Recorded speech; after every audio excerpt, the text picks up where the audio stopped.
Welcome to the Phincast. I'm Saheel Chagani, and let's get talking. I am back. It has been a pretty long time. I missed out on some videos. I know I promised a reaction to the draft video, but I'm sorry I couldn't. I'm not going to. It's pretty late. Maybe I might put in the comment section down below if you do want me to make a reacting to our draft video. As you see, I am in a new location. This is actually my room. I have Brett Favre jersey right there. We have our painting of a lady right there and a Miami painting right about there. That is actually my bed frame right here. You know, microphone, hoodie, go Canes, window, the whole thing. A lot has happened. I have not talked, with you guys in a really long time. The Heat got Kyle Lowry. The Heat are 13-8 with a loss to the Cavaliers yesterday, and I will talk about that loss later in this video. And the Dolphins started off with a win against the Patriots with Xavier Howard punching out that ball for a fumble against Damian Harris. And then we lost 7 straight, including one against the Jaguars, which I was like, oh my god, like I was shocked that we lost the Jaguars. And ever since then the Dolphins went from 1-7 to 5-7. And now the remainder of the season is here, the final stretch. In this final stretch, we play the Giants, we play the Jets, we play the Saints, we play the Titans, and we close up the season with the Patriots. And I'm going to give my predictions on how I think this final 5 games is going to play out. So the first of the last 5 games against the Giants, which is this Sunday, which is in 3 days. I don't even have to say much here. The Dolphins are going to win. Look, the Giants' offense is struggling. The Giants' defense is struggling. Offensively, they're struggling. Our defense is the literal opposite of struggling. The defense is doing insanely well. Like, it's just crazy. They bottled up Lamar Jackson, bottled up Christian McCaffrey, bottled up Cam Newton, bottled up Tyrod Taylor. So Daniel Jones is not going to do well. He's going to struggle. The whole offense is going to struggle. Even if Saquon Barkley is playing, I don't remember if he's playing or not. The Dolphins can bottle him up. If we bottle up Christian McCaffrey, we'll bottle up Saquon Barkley, and that will move us to 6-7 on the year. After the Giants is a bye week, so we can't lose that unless someone gets hurt. Please don't let someone get hurt. Then after the bye week, we play the New York Jets on December 19th, which is my birthday. And honestly, it's the Jets. Zach Wilson is an interception magnet. Like, he has something with interception. He just loves throwing them. And I don't need to say much. We're going to win 7-7. And these last 3 games, which is the Saints, Titans, and Patriots, they scare me a little because this is going to really test the Dolphins. Look, the Saints, the Titans, and Patriots, they're not bad teams. But let's start off with the Saints, who we play after the Jets.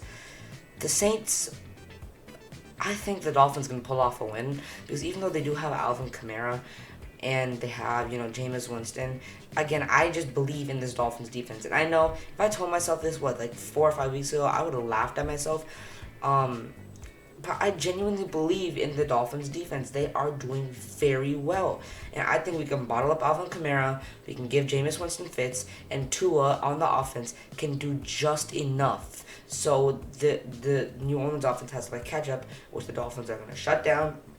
And I'm going to give us a win there, bringing us to 8-7, which is going to be the first time all season we have a winning record. Now we're going to play the Titans after the Saints.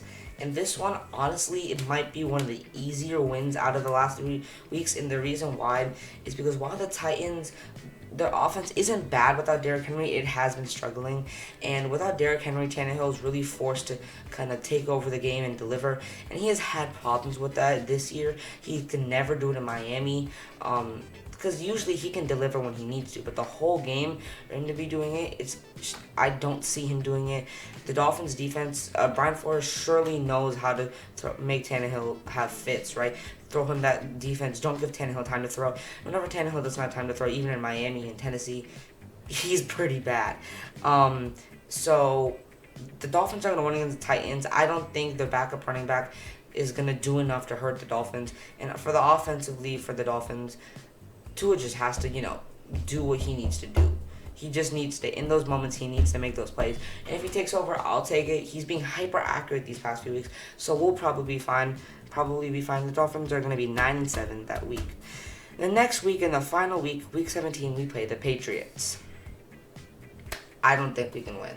Unless the Patriots have to bench their starters because they claim the division, which I don't think will happen, and I'm going to assume it won't happen, we're not going to win. Because our defense is really good, but the problem is the Patriots' defense is also really good. I don't know how Tua's going to do, and even if Tua plays really well, the Patriots' offense is so dang good that even our, in my opinion, really good defense as of right now won't be able to contain the Patriots. And I'm gonna give us a loss there, 9-8, and I think we're gonna finish up the season 9-8, which isn't bad considering we started 1-7. We literally made an 8-1 turnaround, which is not good enough for the playoff spot unless some teams lose out and we win, or some teams lose enough for us to go in the playoffs. I think we're gonna finish 9-8. Brian Flores should keep his job. General Manager Chris Greer, I don't really like him, but oops, sorry, microphone. He should keep his job, and yeah.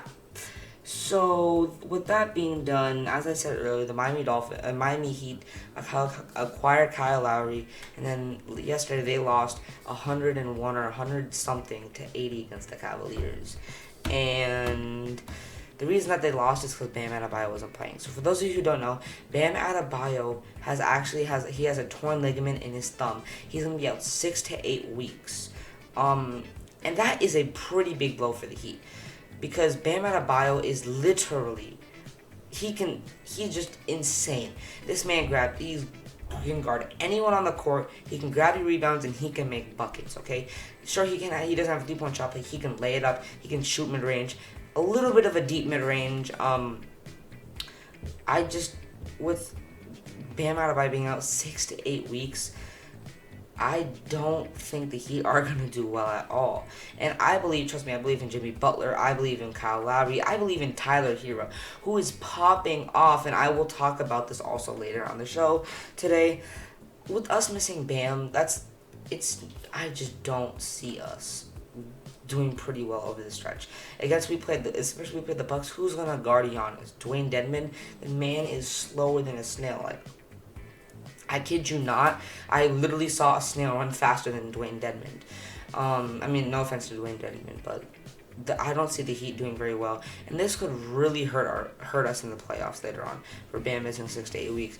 And with DeMarcus Cousins signing with the DeMarcus Cousins already off the market, the Heat are going to struggle, and they're going to struggle mightily.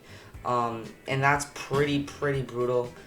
For me to hear that he has a torn ligament. Hopefully he can come back really fastly, because we need you, Bam Adebayo. Because Kevin Love went insane yesterday because we have no height to guard him. And unless Duncan Robinson starts going 40 a game, we're not going to win much without Bam Adebayo. So that's my response. Pretty blunt. The Heat are going to struggle mightily without Bam Adebayo. Okay, and the last thing we're going to talk about today is Tyler Herro. This man he went from being terrible in 2020, or just a big slump in 2020. You've seen what he's doing this season. He's averaging 22-something points a game. He's having a breakout year. And last year, I gave him a lot of heat because I gave him a lot of heat because I was like, what is this man doing? His shot selection is terrible. It's all last year. His shot selection was terrible. Efficiency is down. Sure, he's scoring more points, but he's taking way more shots. Missing a lot of those shots. And this year, he just said, you know what? I heard you, Saheel. You're going to pay for this. And he is going ballistic. Now, yesterday was a little bit of an off night, but he just returned from injury. Maybe a little bit of rust. But him coming off the bench for us has been that much needed spark we needed. He's shooting threes, he's shooting twos, he's slashing to the basket. He is really what this team needs, and especially with Bam being out, like I just mentioned. If Tyler Herro just steps up and takes that role, if he just steps up and he balls out consistently and does even better, we're not going to win as much as we would with Bam, but it's still going to help us a lot. Being honest, he can win the six man of the year, because coming off the bench, he's doing insane. He's doing insane. I don't know why I did that, Jesus Christ. But he can win 6th man of the year if he does this well. He's just going insane. And I'm really happy for Tyler Herro for doing this well, because I was a big Tyler Herro fan of the bubble, and I still was last year, even though I was critiquing him a lot. But this year, he's just showing a lot of prowess. And like I just said, if Tyler Herro continues to ball out and gets 20, 25, 30 points a game even, we're not going to win as much. Like I said before, I'm literally repeating. We're not going to win as much as we will with Bam Adebayo, but we're still going to do pretty dang good. And speaking of pretty dang good, this episode, in my opinion, was pretty dang good. So please smash that like button, click the subscribe button, turn on the post notifications so you can see every single time that I post, because I am going to be posting again. I don't know if I'm going to make a regular schedule or not, but I'm going to continue posting. I love doing this. I need this creative outlet as a break from all my schoolwork stress. Yeah, and that is the end of this episode. My name is Saheel Chagani, and I'll catch you next time.